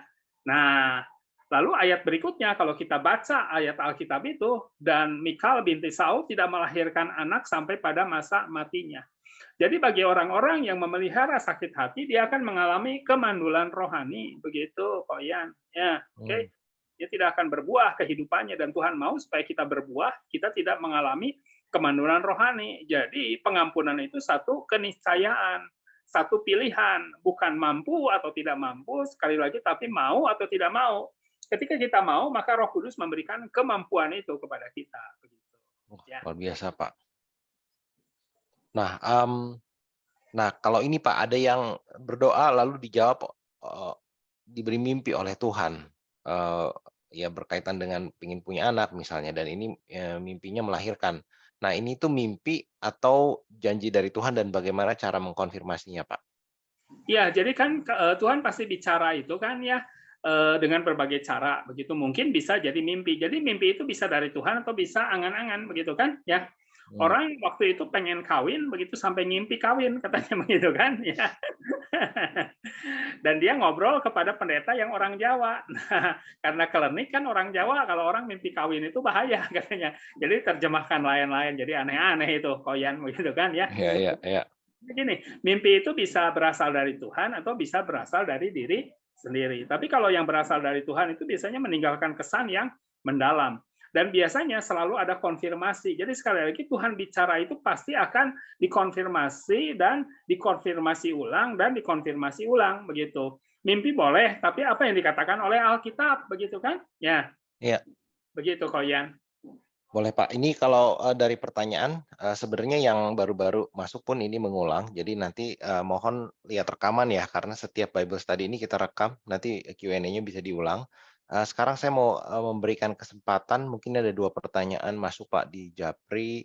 Bagaimana dengan berdoa dengan berbahasa roh Pak? Kan bahasa roh itu satu ngulang-ngulang ya kalau ngomong. Dan pandangan Bapak tentang berdoa dalam bahasa roh bagaimana? Karena kan kalau kita berdoa dalam bahasa roh dan dalam ruangan sendiri, otomatis tidak ada yang menafsirkannya juga. Ya, jadi begini, karunia bahasa roh itu kalau kita balik di dalam Alkitab itu adalah untuk membangun diri sendiri. Ya, bukan untuk membangun jemaat kan gitu. Jadi sebetulnya karunia bahasa roh itu adalah ranah privat bagi saya, begitu. Ya, itu ranah privat, begitu. Kalau ditanya apakah saya berbahasa roh, ya saya berbahasa roh, begitu. Tapi saya tidak pernah menunjukkan bahasa roh saya begitu kan ya, ketika saya berdiri di mimbar misalnya begitu kan ya, berkhotbah atau apapun juga. Tapi kadang-kadang memang kelepasan juga begitu Koyan begitu ketika mimpin doa begitu kan ya.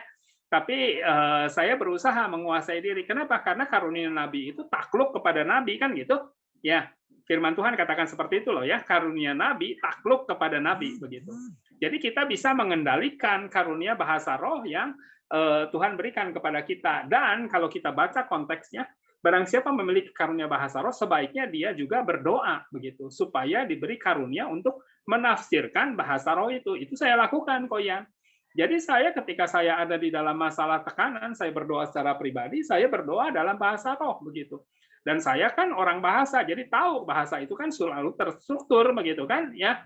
Tidak mungkin diulang-ulang kata-katanya begitu, Koyan, begitu kan? Ya. Dan ketika saya mengucapkan bahasa roh itu begitu, setelah berlalu sekian menit, 2 menit, 3 menit, tiba-tiba muncul di dalam hati saya artinya begitu. Lalu saya ucapkan begitu. Dan itu kata-kata membangun diri saya begitu, Koyan. Itu nubuatan pribadi untuk saya secara pribadi begitu, Koyan. Ya, oke. Luar biasa, Pak ya. Ya. Jadi harus rajin baca Alkitab ya, teman-teman di Bible Study ini untuk supaya bisa dapat jawaban-jawaban dari Tuhan. Ini luar biasa banget, Pak. Nah, kita masih ada waktu nih. Jadi kita mau persilahkan kepada para peserta di Bible Study untuk yang mau tanya tinggal resend, nanti admin mungkin bisa unmute ya sama open screen kalau mau bertanya langsung.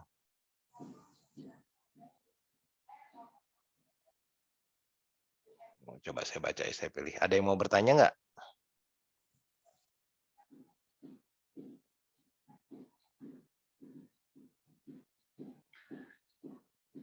Jadi Koyan ada 3 kata kunci keberhasilan dalam kehidupan Koyan. Yang pertama doa, yang kedua doa, yang ketiga doa, begitu. Ya, ya. Makanya ada 3 kata kunci keberhasilan itu. Diingat-ingat itu ya, Bapak Ibu Saudara sekalian. Yang pertama doa, yang kedua doa, yang ketiga doa. Tuh ada yang angkat tangan tuh siapa? Nur Sani ya. Nur Sani, ya silakan. Terima kasih Pak Yosef. Pak Ian bilang dia ada kondangan nggak Islam? Apa itu ya? Saya mau bertanya Pak, kalau kita kan berdoa seperti ini kadang begini ya Pak, kan Tuhan tahu tentang kebutuhan-kebutuhan kita. Nah, kadang-kala pikiran saya gini, Tuhan kan tahu kebutuhan-kebutuhan kita. Nah, apakah itu harus saya doakan gitu ya? Nah, kadang-kala seperti itu. Tapi kadang-kala kita ingat, kok ini doa ini lama banget sih dijawab. Padahal udah saya doakan, udah didoakan komsel saya. Kenapa sih kok belum? Seperti apa sikap saya terhadap doa yang seperti itu, Pak? Terima kasih. Ya, saya langsung jawab ya, Koyan. Ya, Pak. Ya, silakan, Pak. Jadi sebetulnya, sekali lagi, definisi doa balik lagi. Menyelaraskan pikiran kita dengan pikiran Tuhan. Kita punya kebutuhan kan begitu ya. Tuhan tahu kebutuhan kita. Tapi apakah kita tahu pikiran Tuhan untuk kebutuhan kita tersebut kan gitu? Ya. Oke. Ya. Jadi yang harus kita cari itu dalam menantikan Tuhan adalah perkataan Tuhan atau firman Tuhan yang bisa kita temukan di dalam Alkitab begitu ya. Misalnya kita berdoa nih, pengalaman dari kakak saya begitu ya. Dia itu pengen masuk ITB begitu ya. Dia berdoa, Tuhan masukkan saya ke ITB. Lalu dia ikut ujian perguruan tinggi, diterima. Ketika dia berdoa begitu kan ya. Ketika dia baca Alkitab, dia ketemu ayat Abraham, ayat firman Tuhan kepada Abraham begitu kan ya, bahwa Tuhan akan memberikan kepada dia itu berkat begitu kan ya. Lalu janji Tuhan kepada umat Israel bahwa Tuhan akan memberikan kepada satu negeri yang berlimpah-limpah susu dan madunya. Apakah itu ITB? Mungkin dalam pikiran dia ITB begitu kan ya. Ketika hasil keluar dia tidak diterima di ITB begitu. Dia diterimanya di IKIP begitu ya. Matematika IKIP begitu. Ya. Apakah ini satu negeri yang berlimpah-limpah susu dan madunya, kan itu firman Tuhan bicara jelas kepada dia begitu. Tapi ya itulah Tuhan begitu, dengan berlalunya waktu begitu kan ya, dia akhirnya menjadi guru begitu, guru matematika di Aloysius begitu, lalu murid-murid lesnya menjadi banyak begitu kan ya, dan lesnya jadi mahal begitu ya, penghasilannya lebih dari suaminya, dia bisa beli rumah di Batu Nunggal di mana-mana. Jadi firman Tuhan itu ya dan amin. Satu negeri yang berlimpah-limpah susu dan madunya. Mungkin pikirannya ITB, ternyata bukan ITB tetapi IKIP, menjadi guru matematika dan dia bisa membangun tempat belajar begitu. Jadi menerima privat les dengan harga yang tinggi dan jumlah murid yang banyak begitu. Nah, itulah kadang-kadang pikiran Tuhan bukan pikiran kita. Makanya di dalam doa itu kan kita perlu iman. Iman itu dari firman Tuhan. Tetapi ada dua sayap orang Kristen itu. Kalau seperti burung yang terbang itu, yang pertama sayap iman, lalu yang kedua adalah sayap penyerahan kan gitu. Ya, oke. Datanglah kerajaanmu, jadilah kehendakmu begitu. Ya, makanya kita perlu berserah kepada Tuhan begitu ya. Dan Tuhan pasti bicaralah begitu lewat kebenaran firman Tuhan. Begitu Ibu. Terus praktikalnya kalau kita berdoa, yang tadi kan dia kan suatu dialog kan antara kita dengan Tuhan. Nah, praktikalnya itu seperti apa Pak saat kita berdoa? Ini kan kita nyerahin semua ke pikiran-pikiran kita, kekhawatiran atau apapun itu kebutuhan kita. Tapi kan kita mau dengar suara Tuhan juga menjawab. Seperti apa praktikal?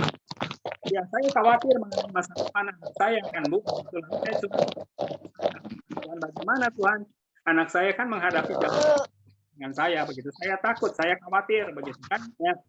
Lalu ketika saya baca Alkitab begitu firman Tuhan mengatakan bahwa anak-anakmu itu akan seperti pohon gandarusa katanya begitu kan ya. Lalu ayat yang lain mengatakan bahwa Tuhan akan memberkati anak-anak saya, akan menyertai anak-anak saya.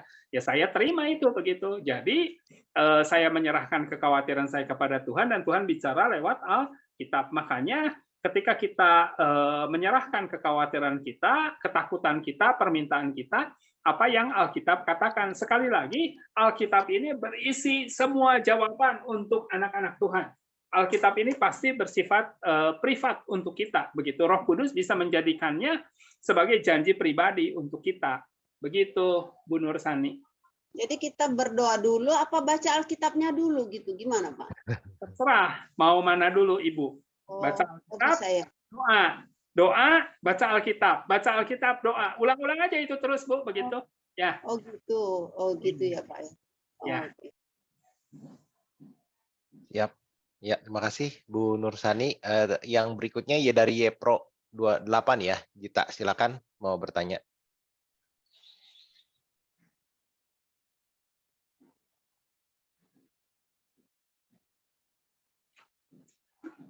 Oke. Sudah terdengar ya? Dengar. Ya. Selamat pagi, Bapak-bapak dan Ibu sekalian. Jadi di sini aku mau tanya. Jadi kemarin itu baru banget kemarin dapat nasihat lah dari bos aku di kantor gitu. Jadi beliau sharing, kita lagi meeting mingguan itu beliau bilang kalau kita tuh harus hati-hati dalam berdoa gitu. Kalau misalnya kayak kita lagi ada ujian, terus Tuhan kan udah tahu tuh ujian kita apa pasti gitu. Tuhan sudah tahu apa yang lagi jadi pergumulan kita. Lalu kita berdoa minta dikasih kesabaran. Jadi dia cerita ada satu cerita dari temannya gitu, temannya ngasih tahu ke dia hati-hati kalau berdoa gitu, minta dikasih kesabaran ceritanya. Orang ini berdoa minta dikasih kesabaran, lalu besoknya di mana kayak udah berdoa malamnya udah siap menjalani hari gitu kan, kayak selamat pagi dunia, terus tiba-tiba benar-benar doa kita itu dikabulkan, Tuhan mengizinkan segala sesuatu yang menguji kesabaran kita gitu. Jadi ada case seperti itu gitu. Salah satu contohnya kalau kalau kita berdoa diminta untuk minta ke Tuhan buat dikasih kesabaran. Jadi sebenarnya Pak Yosef, aku mau tanya, motivasi doa tuh yang benar tuh kayak gimana gitu. Masalah tuh kan ada nih, kita meminta dikuatkan saja gitu karena kita tahu Tuhan sudah tahu masalah kita, atau kita langsung direct minta misalnya Tuhan tolong gitu apa namanya misalnya ujian saya supaya kelar gitu. Itu pasti tuh pertama kali motivasinya, Tuhan ini minta ditolong supaya ujian saya kelar gitu, bisa diselesaikan baik. Selanjutnya Tuhan misalnya minta dikasih kepintaran, Tuhan saya minta dikasih kekuatan untuk dan kemampuan untuk bisa menyelesaikan ini gitu. Atau misalnya Tuhan saya mau Tuhan bayarin lunas hutang saya gitu. Nah, terus habis itu selanjutnya yang kita doain, Tuhan beri saya kekuatan gitu. Sebenarnya yang benar itu memulai sebuah doa gitu ya, sama kayak ibu yang sebelumnya. Secara praktikal tuh motivasi kita tuh datang itu tuh untuk minta diselesaikan masalahnya, atau minta Tuhan untuk kasih hikmat buat bisa menjalani itu, karena mau nggak mau masalah itu datang ke hidup kita kayak gitu. Motivasi awalnya. Ya, jadi memang Tuhan itu akan memimpin kehidupan kita seumur hidup kita kan, dan Tuhan kita ingin supaya kita berjalan dari iman kepada iman, dari kekuatan kepada kekuatan kan gitu ya. Bagaimana seseorang bisa lari 10 keliling tanpa henti di jogging track standar internasional misalnya begitu. Tentu dia harus bisa berlari dulu satu putaran dulu. Setelah 1 putaran baru 2 putaran, baru 3 putaran begitu. Itu yang saya lakukan dulu begitu. Sehingga akhirnya saya bisa berlari 10 putaran tanpa henti. Nah, demikian juga di dalam kehidupan. Jadi kekristenan itu kan doa, dan doa itu kan kehidupan sebetulnya begitu, bagian yang tidak terpisahkan dari kehidupan kita begitu. Dan Tuhan akan melatih kita melalui jawaban-jawaban doa, akan berangkat dari satu iman, level iman yang nomor 1 ke level iman nomor 2, level iman nomor 3, level iman nomor 4 begitu. Dan Tuhan akan memimpin kita begitu, lewati lembah, lewati duka cita, lewati kegagalan, dan lewati kemenangan kan begitu ya. Makanya firman Tuhan katakan kalau melalui air tidak akan dihanyutkan, melalui api tidak akan terbakar. Jadi orang Kristen itu pasti akan mengalami masalah begitu ya, akan mengalami api, akan mengalami air dalam kehidupannya begitu. Tetapi janji firman Tuhan ya dan amin begitu kan ya, tidak akan dihanyutkan kan begitu ya, tidak akan terbakar hangus begitu ya. Jadi kita ini ditakdirkan sebagai orang-orang yang menang begitu ya. Dan memang kadangkala menang itu kan seperti pertandingan tinju ya, di ronde 3, 4, dan 7 mungkin kita kalah, tapi ronde-ronde yang lain kita menang. Jadi akhirnya dalam pertandingan tinju itu kita keluar sebagai pemenang. Tetapi jadi yang pasti kan sebetulnya kita ini kan disertai Tuhan. Jadi apa yang membedakan orang Kristen dan orang non-Kristen? Orang Kristen sedih, orang non-Kristen sedih. Orang Kristen bangkrut, orang non-Kristen bangkrut. Orang Kristen kaya, orang non-Kristen kaya, begitu kan ya? Orang Kristen sakit, orang non-Kristen sakit juga. Lalu apa yang membedakannya dong, begitu ya? Maka kita bisa melihat jawabannya begitu, doa Musa itu kan. Dengan apa kami dibedakan dari bangsa lain kalau engkau tidak menyertai kami? Jadi yang membedakan orang Kristen dan orang non-Kristen adalah penyertaan Tuhan. Orang Kristen bangkrut disertai Tuhan, orang non-Kristen bangkrut tidak disertai Tuhan. Orang Kristen mengalami sakit disertai Tuhan, orang non-Kristen mengalami sakit tidak disertai oleh Tuhan.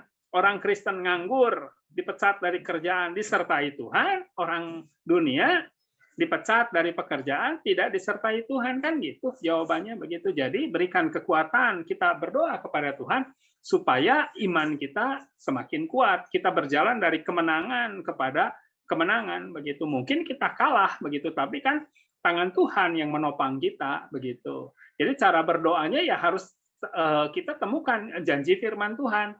Jadi ketika saya mengalami kesulitan begitu ya, lalu saya berdoa, Tuhan lepaskan saya dari kesulitan ini. Tapi kalau memang Tuhan menganggap ini penting untuk saya, begitu ya, tidak segera melepaskan saya dari kesulitan, berikan kekuatan kepada saya untuk menanggung semuanya ini, begitu ya. Jadi doanya harus doa yang berani kadang-kala, begitu ya. Berikan kekuatan untuk menjalani semuanya ini, begitu ya. Begitu. Ya, terima kasih Gita. Dan Pak, mungkin boleh saya tambahkan, apakah pencobaan ini juga kan untuk mematangkan kita ya. Saya mau baca satu kutipan dari Yakobus 1 ayat Ya. ini ya. Saudara-saudaraku, anggaplah sebagai suatu kebahagiaan apabila kamu jatuh ke dalam berbagai pencobaan. Jadi kita berbahagia ketika kita jatuh dalam pencobaan. Sebab kamu tahu bahwa ujian, ini ada ujian terhadap iman, itu menghasilkan ketekunan. Dan biarkanlah ketekunan itu memperoleh buah yang matang, supaya kamu menjadi sempurna dan utuhnya, tidak kekurangan suatu apapun. Tetapi apabila di antara kamu ada yang kekurangan hikmat, hendaklah ia memintakannya kepada Allah, yang akan memberikan kepada semua orang dengan murah hati dan tidak membangkit-bangkit. Maka hal itu akan diberikan kepadanya. Hendaklah ia meminta dalam iman, dan jangan sekali bimbang, sebab orang bimbang sama seperti gelombang laut yang diombang-ambingkan kian kemari oleh angin. Ya.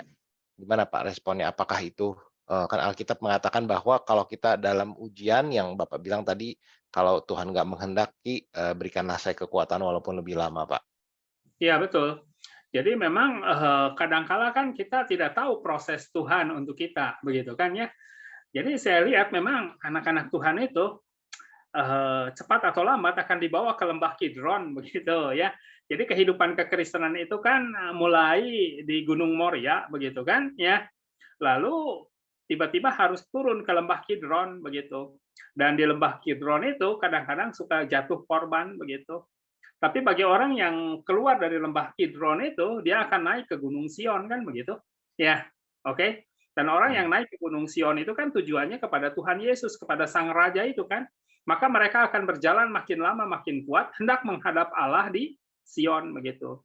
Nah, sekarang kehidupan kekristenan itu kan ketika pertama berjumpa dengan Tuhan indah, seperti di Gunung Moria, begitu kan? Ya, tapi cepat atau lambat akan dibawa ke padang gurun, begitu, ke lembah Kidron. Nah, disitulah, begitu kan? Ya, kita bisa melihat mujizat. Justru mujizat-mujizat itu nyata kepada orang Israel ketika mereka ada di padang gurun, begitu. Ya, oke. Nah, mujizat-mujizat Tuhan akan nyata ketika kita ada di dalam kesulitan, di dalam kesukaran.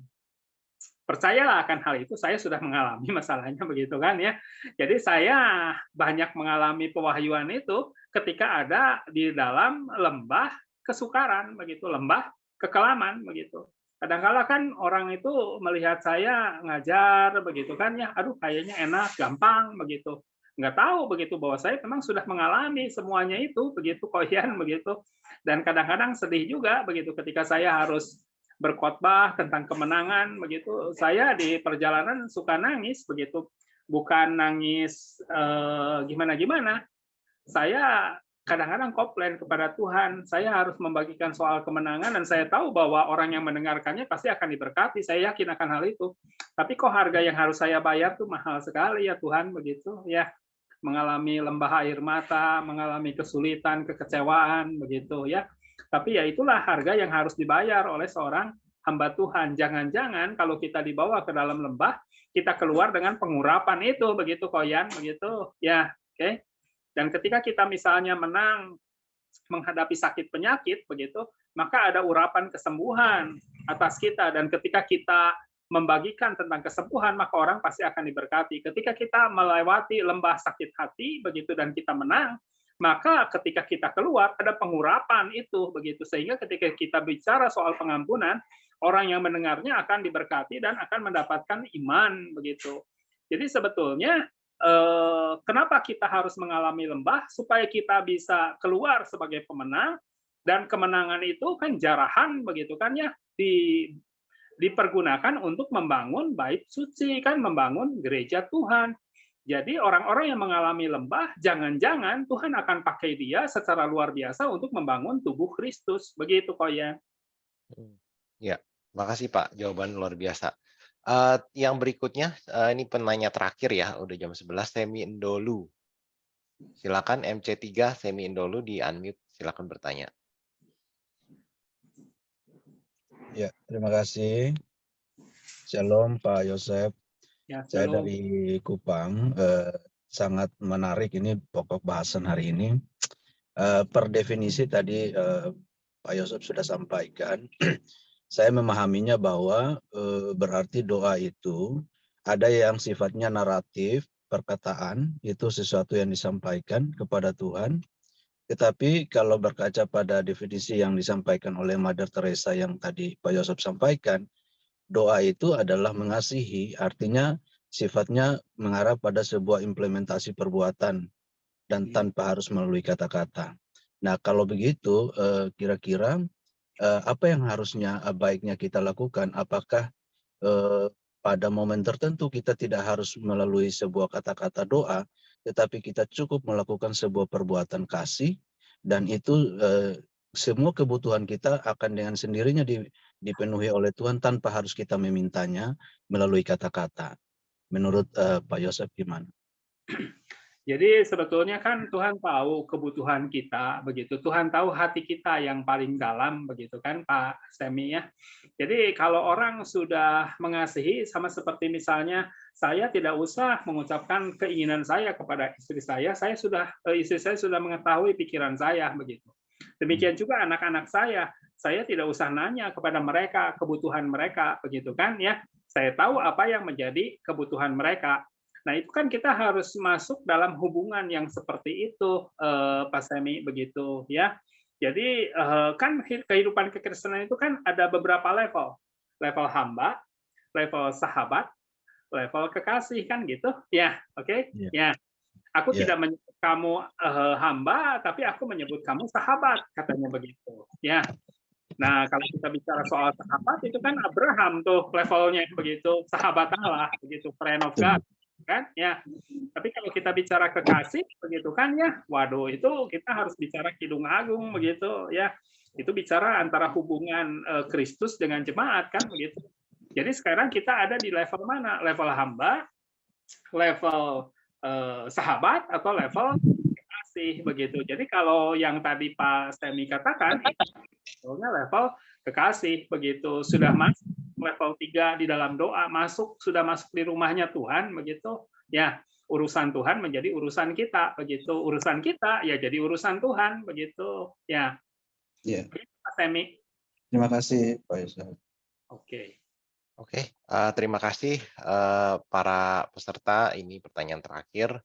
Ya, terima kasih Pak Pendeta Yosef. Terima kasih atas pengajaran hari ini tentang jawaban doa dan penyertaan Tuhan. Saya harap firman Tuhan yang diberikan dan Bible Study hari ini memberikan kebenaran kepada kita tentang pengertian kita ya lebih dalam tentang doa. Saya serahkan kepada Reza untuk pengumuman.